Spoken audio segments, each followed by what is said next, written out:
Hello, this is Rachel Babin from Oncology News Australia, proud producers of the Oncology Journal Club.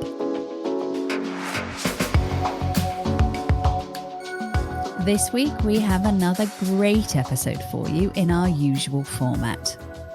Hans Prenen gets us started by talking us through the connection between the gut microbiome and immune checkpoint inhibitors. He continues the theme of the microbiome in his Quick Bites too. Eva Segelov has a mega paper this week, so big in fact that you'll hear the rest of her analysis of it in our next episode. She tackles our friend Bishal Gyawali's paper addressing biases in study design that distort the appraisal of clinical benefit and the ESMO-Magnitude of clinical benefit scale. It's fascinating stuff. Then Craig Underhill gives us his thoughts on 5-year outcomes with Pembro versus chemo for metastatic non-small cell lung cancer. Today's Quick Bites are as diverse as ever, covering highlights from the AACR ASM, fecal transplants for patients with cachexia, the TAPUR trial, controversies in thoracic oncology, the costs of fear of cancer recurrence, and much more. And it wouldn't be the OJC without something quirky too. This week won't disappoint you, as we have not one but two amazing papers of the week, including one that asks if Beethoven's death was a result of medical malpractice. I hope you enjoy today's entertaining and informative episode. As ever, the links to all the papers discussed today are available in the notes on our website. And if you'd like to be notified when new podcast episodes are released, and to receive a free update each week covering all the latest breaking oncology news and a few quirky articles too, then why not sign up to our weekly publication, the Oncology Newsletter, on oncologynews.com.au. It's free and it's a great way to support the OJC. This is Rachel Babin, and this is the Oncology Podcast. G'day, g'day, g'day. I can't believe how many of these OJC podcasts we've done. And somebody's listening and they ask for more. So here we are. We've done some great specials, but this is another regular episode with regular old Hans. Hi, Eva. And regular old Craig. Oh, thanks, young Eva. It's a pleasure to have you with us. No, I love the regular episodes, don't you? We just pick whatever we think has been really impactful in the recent literature and we have a chat about it. Rightio. So, Hans, what have you got for us, please? So actually, I attended the virtual AACR meeting, and there was a forum discussion on April 12th, which caught my eyes. And I want to tell you something about it because it was about the relationship between gut microbiota and the response of immune checkpoint inhibitors. And it was quite an interesting session because they discussed, let's say, 3 different parts. The first part was discussion about the predictive role of, and let me try to pronounce the name of that bacterium. It's called Akkermansia mucinifila. And this bacterium was actually predictive for response and resistance to PD-1 blockade in non-small cell lung cancers. So this is a bacterium that is mucin degrading, so it eats mucin, and we think it might be associated with diabetes, with obesity, inflammation, and there has been a prospective study done in more than 300 patients with non-small cell lung cancer, of which 50% were positive for this bacterium. And they found that responders harbored 65% of this bacterium, while in patients with stable disease or progressive disease, 48% were positive. So it's not a black and white finding, but there was some kind of relation between this bacterium and response. Also, the survival was 19 months in the positive ones versus 11 in the bacteria-negative patients. And then what they also did in another publication was in mice, they gave boosting levels of this Akkermansia mucinifila, and it seems to also boost the response to IO. And this was a publication in Science in 2018. So we guess it's promising, but it doesn't tell us everything. The second part of the discussion was about the fecal microbiota transplantation. So it makes sense that you would change your microbiome, maybe to overcome resistance to anti-PD-1. And actually, they tried this out in metastatic melanoma, because already, as you know, several publications have demonstrated strong correlations between the composition of the microbiome and response to anti-PD-1.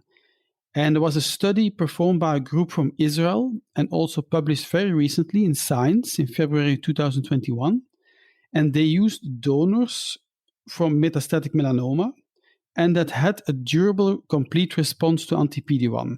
So they used their stools, and then they did fecal microbiota transplants to recipients with also metastatic melanoma, which has progressive disease on anti-PD-1. So I think it's a very cool story. And after this transplantation, they reintroduced the anti-PD-1. They only did it in 10 patients, so it's very early data. But it showed very meaningful responses in 3 patients, and that all got stools from donor 1. So they used 2 donors, donor 1 and donor 2. And it seems that only donor 1 was doing the trick. And so they have no clear explanation for this. But this trial will continue in, I think, about 40 patients that they will do it, and using 5 new donors. And they will also include non-small cell lung cancer in the future, so not only melanoma. So I think it's something to look at in the coming months, years. So, Hans, yes, did they get a prize for having the best shit, number one? That's a very good question, Eva. Yeah. It's like the technical term, Eva. It is. For the audience, can you explain how they actually take the stool and transplant it? I guess what they usually do with fecal transplant is that they ask for a stool sample from the patients where they want to take it from. And then they actually do some kind of preparation, and then they put it back by endoscopy. They place it again within the colon of the recipients. Okay, so the final discussion was about whether there is a consensus on whether the bacterium signature is associated with immune checkpoint blockade efficacy. So everybody thinks that the signature of your bacterium is important. But the conclusion was that this is not really the case. It seems that there is more of kind of functional convergence of these microbial activities. So which bacteria go together, it's more important than a specific species. So I think there's still a lot of research that has to be done in this field, but it looks really promising. What I find hard to understand is that the microbiota changed so dramatically with diet or antibiotics. So, if you're getting it from donor 1, do you have all of that at one time and then store it and give it to, or do you take continual samples? I don't think any of this is worked out yet.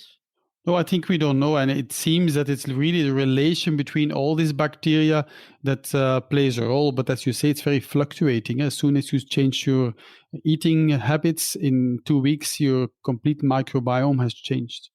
Imagine we could have the McDonald's microbiome. Craig will have the fine dining microbiome. And then you just buy it in the shop. Yep.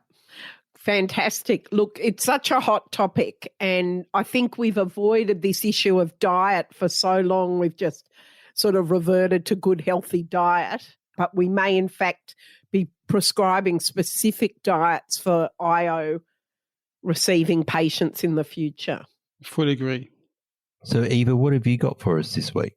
Well, I've got a paper that I think really is one of the best papers I've read for a very long time. And it's by our friend Bish, who we interviewed on here in our lung cancer post-World Lung special. And he's a bit of a rock star, I think, of certainly of Twitter. He works in the group at Queen's University, really looking at value-based healthcare, amongst other things. So this was published in Annals, and it's called Biases in Study Design, Implementation and Data Analysis that Distort the Appraisal of Clinical Benefit and the ESMO-Magnitude of Clinical Benefit Scale scoring. So it's really a manifesto on how to do a good trial, wrapped up in commentary about how that impacts the magnitude of clinical benefit scale. So anyone who reads trial results and wonders how it should impact on their practice really should read this paper. And there's a very good table 1, that lists the 8 necessary preconditions for a valid study. Now, if you don't really have a lot of familiarity with the ESMO-Magnitude of clinical benefit scale, you can go all the way back to OJC podcast 6, where we presented some information about this. And basically, this scale was first published in 2015. It had a revision in 2017, but this paper was really looking at what the next version should adapt based on really looking at whether this scale is serving its purposes. So what they did was they looked at the Helsinki guidelines for ethics in human research, FDA, EMA, various guidelines, and they looked at the veracity of the ESMO magnitude of clinical benefit scores. And what they came up with was 7 shortcomings in their scoring system that really highlight things that they think they should take into account in future to really assess a trial and the value of the information that comes from the trial. So there were 6 issues in design, and I'm going to walk you through them.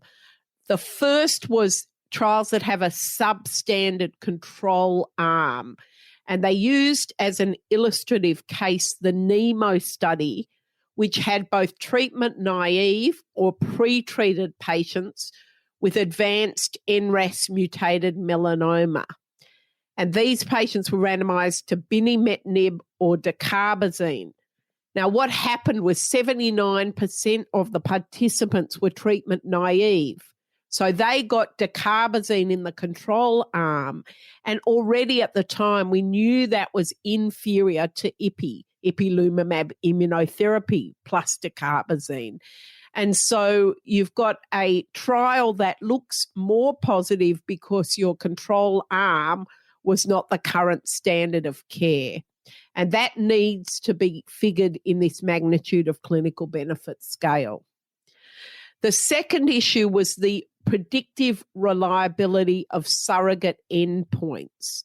Now, a surrogate is only as good as its predictive value for the true clinical benefit of the true endpoint, and the 2 endpoints for all trials that are of ultimate importance are longer survival or improved quality of life.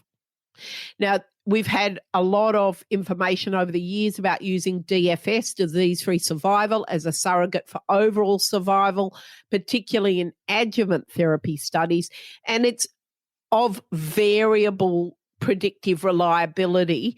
They, in this paper, say at best characterized as moderate. Even within the same tumour type, it might be different. For example, DFS is a better surrogate for OS in HER2-positive breast cancer than other subtypes.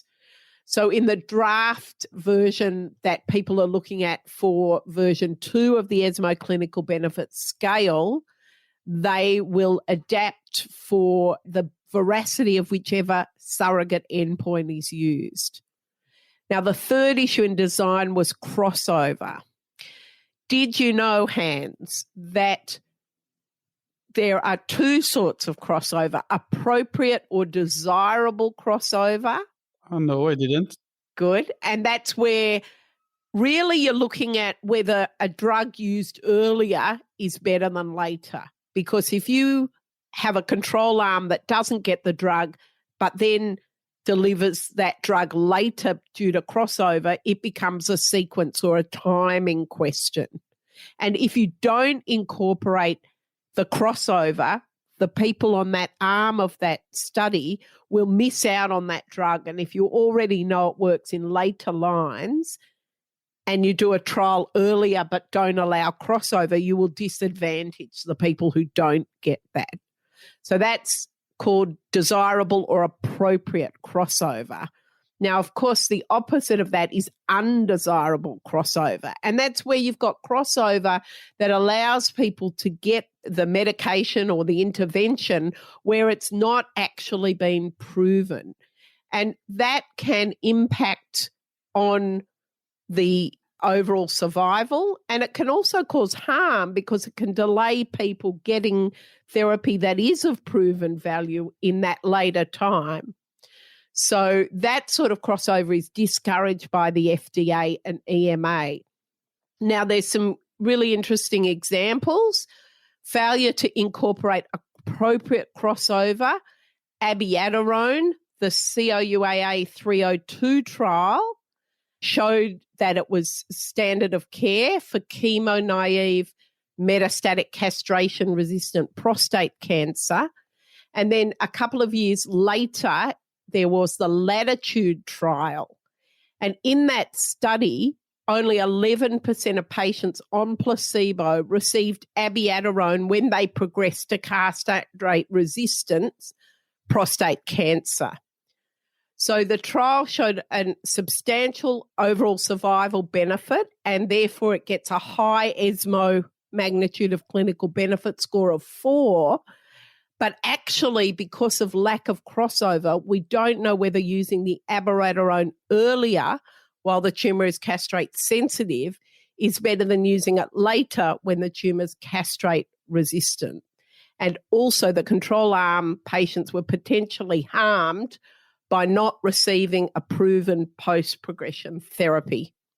So incorporation of undesirable crossover, there's a nice example, the IMPACT trial, which was an autologous dendritic cell therapeutic vaccine, the Sipuleucel-T, up against placebo. Patients who progressed on placebo were allowed to use their frozen version of the vaccine, even though it was not efficacious. Now, out of the trial, those patients would have gone straight to docetaxel, which we know has survival advantage. And so that really affects the interpretation of the trial. So the paper identifies that the current magnitude of clinical benefit score does not have a mechanism to either indicate or penalise studies with inappropriate or inadequate crossover. Now, this article is so good, there's a whole lot more, and I'm actually going to hold it over to our next episode.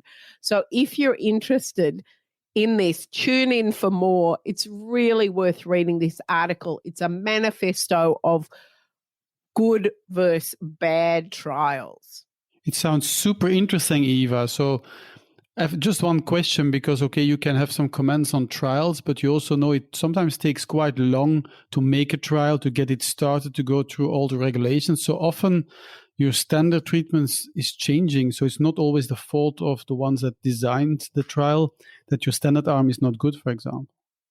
No, absolutely. They're very careful here to use examples where there was a standard at the time the trial maybe was not conceived, but certainly when it was initiated. And more we're going to have to, we face this battle of the length of time for regulatory approval to get trials up and running versus the huge influx of knowledge that's coming. We're seeing that now, say, in neoadjuvant rectal trials, aren't we, with the move to total neoadjuvant and how that's going to impact. That's correct. And I think it's something I might discuss in the next podcast. That's a very good idea. All right, Craig, I've hogged the microphone. You're allowed to make a rude comment. Over to you. I'm not touching that, Eva. So I have a paper in lung cancer. It's called 5-Year Outcomes with Pembrolizumab versus Chemotherapy for Metastatic Non-Small Cell Lung Cancer with a PDL tumor proportion score of 50%. So this is the 5-year follow-up from the Keynote 024 study. This was published in the JCO on the 19th of April 2021. So, you know, we've talked a lot on the podcast about the changes in lung cancer, and really we're living through a bit of a revolution, but this is looking at 5-year outcomes for patients with metastatic lung cancer. So, historically, that's been a very low rate.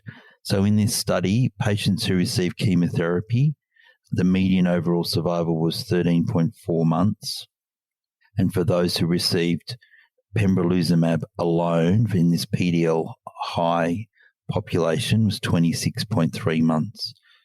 But the interesting data in this population of treated for up to 2 years of Pembrolizumab is the 5-year overall survival rate was 16% for chemotherapy, but in the Pembrolizumab group, it was 32%.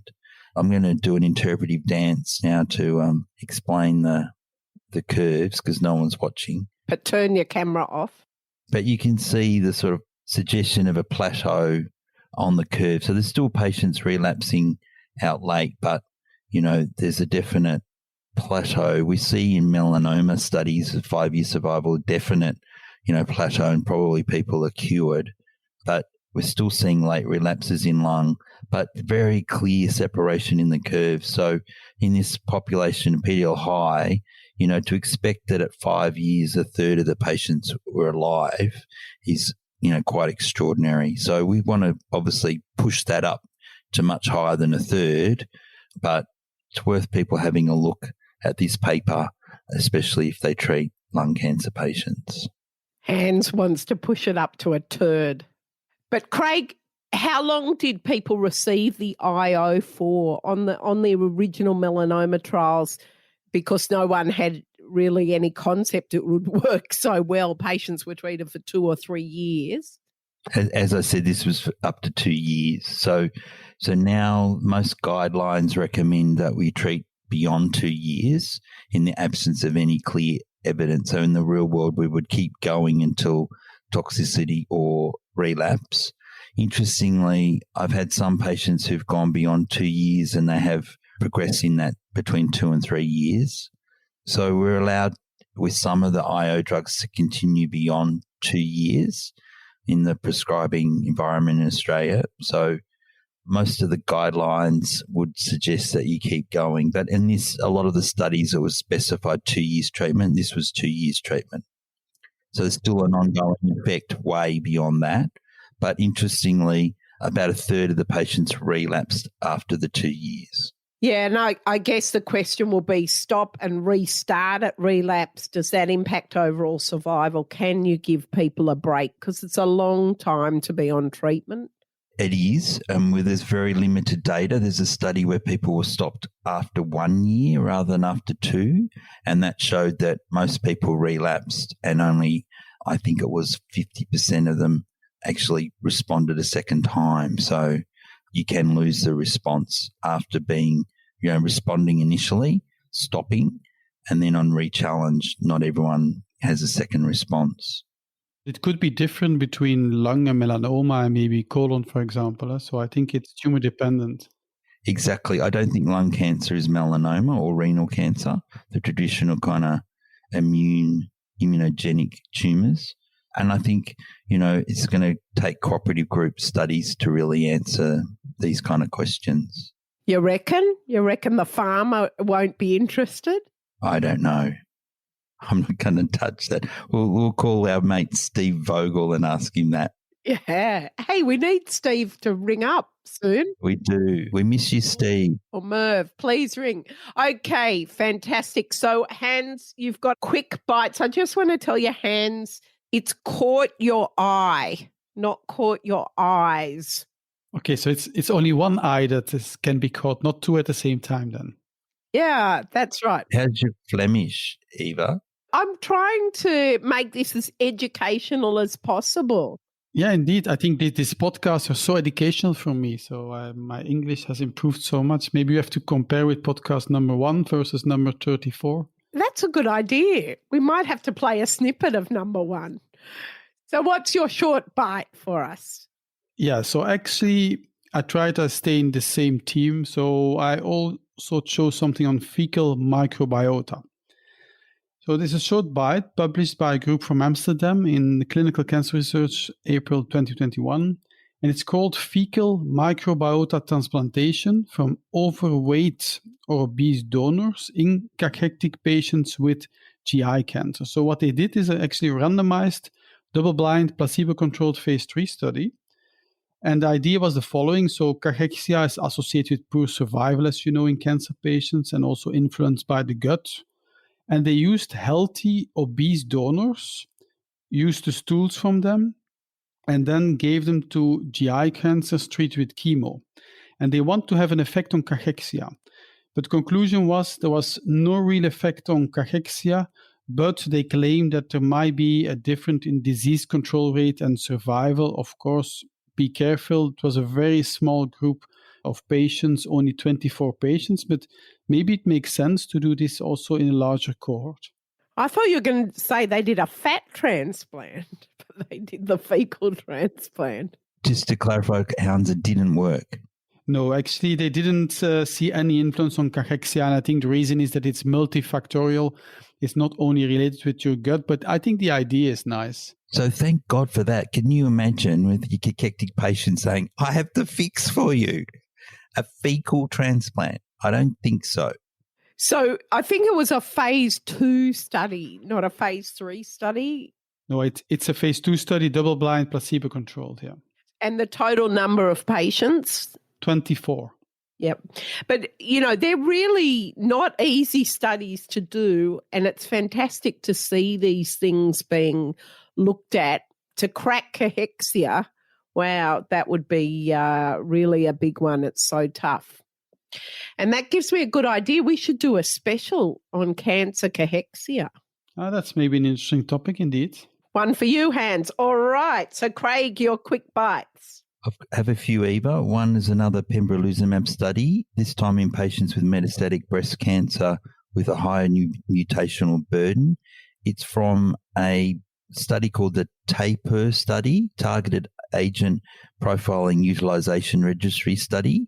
So this was a basket of patients with heavily pretreated metastatic breast cancer who were selected on the basis of high tumor mutational burden, and it showed a reasonable response rate in the phase 2, 21%, and overall survival of 30 weeks. So a signal that this may be a way to select out patients who with breast cancer who could be treated with immunotherapy.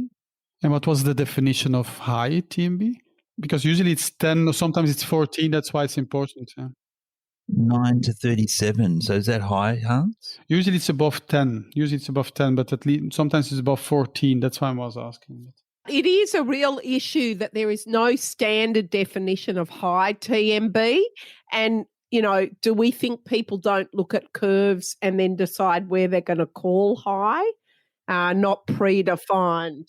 You know, is it an easily kind of replicable methodology for testing and et cetera? So it's not something that we use a lot.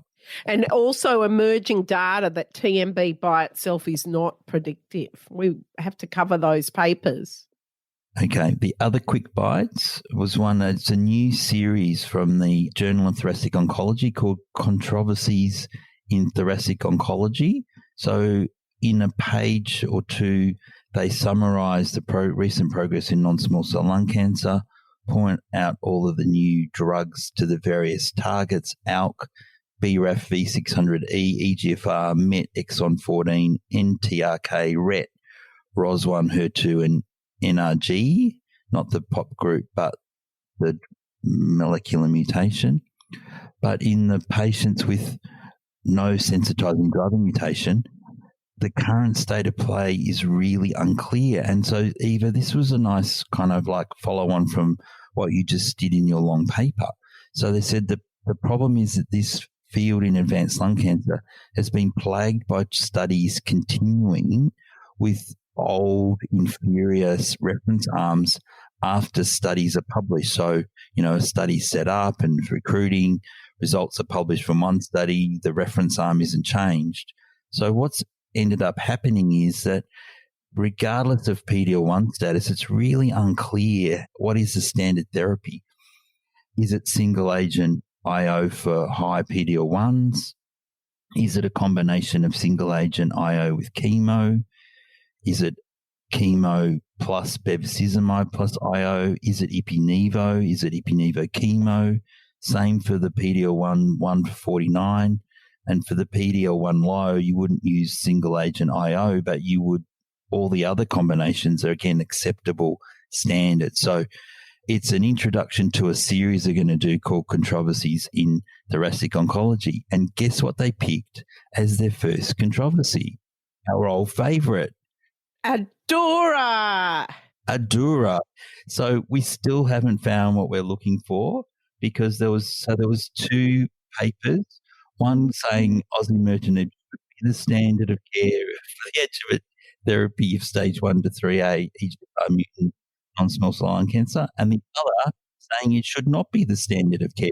So we still haven't found what we're looking for. So if anyone is still intrigued by the Adura controversy, they can read about it in these papers. Click on the link. Fantastic. And that's why dummies like Hans and I do colorectal cancer, because we're still with 5FU. We don't have all those controversies. That's exactly right. And then the last one is a review on the neurological complications of immune checkpoint inhibitors in lung cancer, again published in the Journal of Thoracic Oncology.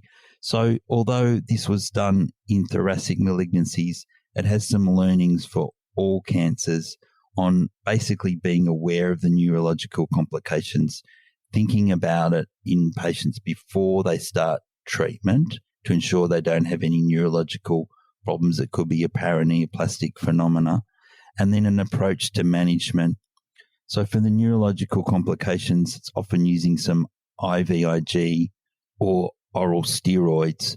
But if patients are refractory, there's some interesting data evidence that the B-cell inhibitors, such as rituximab, may play a role. So I don't think we use that in a lot of other IO complications of checkpoint inhibitors, but for the neurological inhibition where it's possibly the production of autoantibodies, which you can look for in the plasma and the CSF, if they're present, then a B-cell inhibitor such as rituximab, which you guys wouldn't know what that was if you don't treat lymphoma, but that's a B-cell inhibitor. Vitamin R. That could be of use. So anyway, a good review. So if you have, regardless of the cancer you treat, if you have a patient with neurological complications, there's a couple of really good tables setting out the approach and how to manage them. So Eva, what are your quick bites for this week? Well, thanks, Hans. The first one is a paper from the University of Sydney group entitled A Systematic Review of Fear of Cancer Recurrence, Related Healthcare Use and Intervention Cost Effectiveness. So this is looking at the economic impact of fear of cancer recurrence. But I thought it's an interesting topic and we haven't really talked much about it. There are 4 key features of fear of cancer recurrence: high levels of preoccupation, high levels of worry, persistence, and hypervigilance to body systems. And there are some good screening tools. Now, this is a problem for almost 50% of cancer survivors, even though amongst those groups, their recurrence rates, early breast cancer, early prostate cancer, only around 10 to 15%. And it impacts not only psychological distress and quality of life, but healthcare resource usage. So this is a really interesting review in a good topic and says we need to pay attention to this area. So my second short bite is your favourite drug, Craig, published in the New England Journal, sacituzumab govitecan in metastatic triple-negative breast cancer. We have covered this previously in our post-San Antonio, but this is the full publication, phase 3 open-label randomised trial, 529 patients randomised either to Saxi or single-agent chemotherapy, progression-free survival median 5.6 months versus 1.7, hazard ratio for progression or death 0.41, with a 95% CI 0.32 to 0.52. and some grade 3 and 4 adverse events, as you'd expect, slightly higher in the Saxi arm. But that is now a mainstream agent with the publication of this in metastatic triple-negative breast cancer. So my final short bite was published in Journal of Clinical Oncology in March, entitled Predicting Outcomes in Men with Metastatic Non-Seminomatous Germ Cell Tumours, Results from the International Germ Cell Cancer Collaborative Group. Now, they've been publishing on this for many years. The original score came from patients treated between 1975 and 1990. So they've now looked at a more contemporary cohort and adjusted the scale to add age and lung metastases as additional adverse prognostic factor, and they've unified the cutoff of LDH to a single cutoff. There's a very important web-based calculator that anyone who deals with these patients should have on their phone to use, because this score directly informs what type of therapy the patients should receive. No, Eva, sorry, I've got a new favourite drug. Oh, what is it? Craig, you have an amazing article. What did you read? It's called Tebentafusp. That sounds German. Did you see anything from the AACR? So this was was heralded as a practice changer in metastatic uveal melanoma. So this was a study randomizing patients between chemo or IPI or Pembro or Tebentafusp, Tebentafusp. So they could have that or the investigator's choice of the other drugs. The overall survival was significantly longer for patients who received Tebentafusp. So it's being heralded as a new standard for this very rare and really very difficult to treat type of melanoma. So click on the link. Hang on. You think you're so smart. What's its mechanism of action? Well, in fact, it redirects T cells to kill GP100 expressing tumour cells. Oh, that's pretty good. We didn't even rehearse that. I'm impressed.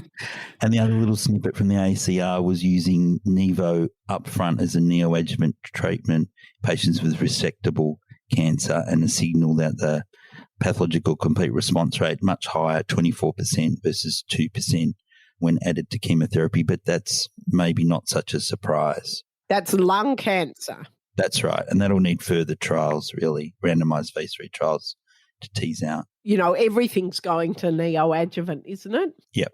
So let's add a final segment. Eva, do you have an amazing article of the week? Well, let me bang on my usual topic. So this is called The Unequal Impact of Parenthood in Academia, and it was recently published in Science Advances. Now, for a long time, we've known that men typically publish more papers than women. And this was a very detailed mathematical modelling and based on lots of data. And they wanted to look at the productivity gap between early career faculty who became parents and those who didn't, and then see if there was a difference between men and women. So there were lower rates of children amongst female versus male academics, and women without children produce on average around 87 to 95% of the total number of papers than men without children. But then if you look at the people who have children, the short-term impact is primarily on women, not men. And so there's other confounders, like women, once they have children, may well leave academia, and that is reflected by the lower rate of females at higher ranking at research-intensive universities. So it's good to see some attention being paid to this, because then there can be some strategies to mitigate against this. Thank you for listening. I have a much more amazing article than that, and it's from the Vienna Medizinische Wochenschrift. Hans, how did I say this? Pronounce that okay? It's a medical journal in Vienna. And did Beethoven die of medical malpractice? Oh, that is a good one. They took 2 different strands of hair taken from Beethoven's head after death and examined them for heavy metals using scanning electron microscopy and laser ablation inductively coupled plasma mass spectroscopy, and demonstrated high lead levels, 100 times normal. Lead was used as a treatment for pneumonia. Basically, it was postulated that in treating his pneumonia, he was overtreated and then died of liver failure. So it was a case of malpractice. Da-da-da-da. So there you are. Fascinating. You can see, again, the lesson is you could get pretty much anything published. Da-da-da-da. We should just go into the stupid paper podcast. Forget OJC. So, Eva, do you have a Twitter account of the week? I do actually. It's my good friend, our good friend, Dr. Tim Clay, at Dr. T. Clay. Tim is a great tweeter, really worth following him, has all the updated information. And just the other day, he tweeted about the upcoming ASCO plenary and analysed or put a list of all the papers and got lots of responses, including people who had read the Financial Times and knew the outcomes of some of these. So shall I go through them? Yes, that could be our investor update. Which ones were positive, Eva? Okay, so late-breaking abstract 1, the Olympia trial, phase 3, multi-centre RCT adjuvant olaparib after adjuvant or neoadjuvant chemotherapy in patients with germline BRCA1 and 2 mutations and high-risk HER2-positive early breast cancer. Now, I'm not going to tell you which ones are positive till the end for our investor update. LBA2 is Jupiter 02, randomized double-blind phase 3 study of toripalimab or placebo plus gemcitabine and cisplatin as first-line treatment for recurrent or metastatic nasopharyngeal carcinoma. LBA3, adjuvant chemotherapy following chemoradiation for primary treatment for locally advanced cervical cancer compared to chemoradiation alone. That's the randomized phase 3 Outback trial led by Ansgog, presenting at ASCO in the plenary, first author Linda Maleshkin. She's a good mate of yours. Congratulations, Linda, for that. That's stunning. Fantastic. Late-breaking abstract 4 is the phase 3 study of lutetium-117 PSMA-617, the VISION study, patients with metastatic castrate-resistant prostate cancer. We've discussed that these results were imminent with our good friend Dr. Michael Hoffman when he discussed his phase 2 PSMA ANZUP trial recently. And late-breaking abstract 5, Pembro versus placebo as post-nephrectomy adjuvant therapy for patients with renal cell carcinoma, randomized double-blind phase 3 Keynote 564 study. Craig, are any of those of interest to you?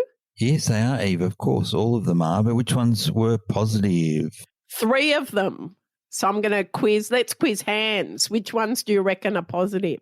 I'll go through them. So Olympia, the adjuvant olaparib. The only I'm pretty sure is the one in renal cancer. No, 3 of them are positive. I'm guessing 1, so I think the one in renal cancer. So maybe you have to pick the other ones now. Oh, no, come on. It doesn't work like that. Yes or no, Olympia, adjuvant olaparib? I think yes. Yes, correct. Yes or no, toripalimab in nasopharyngeal cancer? Yes. I think it's a no. Well, we haven't heard of it being positive, so it's probably not positive. You know, we don't want to say that. We're just saying which ones have been announced in the financial press as positive. Okay, the Outback trial, the cervix cancer. Well, we haven't heard about that in the financial. So we won't say negative. We'll say unknown. What about the VISION trial, lutetium PSMA? That one is positive, I guess. positive on press release. And then finally, Keynote 564, adjuvant Pembro post-nephrectomy. That should be positive. That's been positive in a press release. So again, we're not saying the others are not positive. We're saying we have no information, but 3 of them have positive press releases. So a very exciting ASCO coming back up. Hands, I don't see colorectal cancer there. There's nasopharyngeal cancer in the plenary. I don't see GI at all, so it's not only colon, it seems not GI this time. That's already 3 years in a row. Yeah. We're so cool. The GI oral session looked to be okay, so anyway, we'll see. But we'll look forward to ASCO. Fantastic. And our ASCO special, who are we going to get on? Can you believe it's 12 months ago? Eva, when you were talking about the ESMO benefit scale? Yeah. I remembered when listening back to that podcast and what I was doing, I was pruning our orchard. We've got a little orchard with about a dozen fruit trees on our little property. And I listened to that while pruning on a sunny day in winter last year. So it's 12 months nearly since. And in lockdown too. Yeah, there you go. Well, it's been fantastic having another regular, fun episode of the Oncology Journal Club. Watch out for our special episodes, and we'll see you real soon, as they say in America. Bye for now. Thanks, everybody. Bye-bye. You've been listening to the Oncology Podcast. If you enjoyed today's edition and would like to subscribe, head over to our website, oncologynews.com.au, and sign up to our newsletter. Thanks for listening.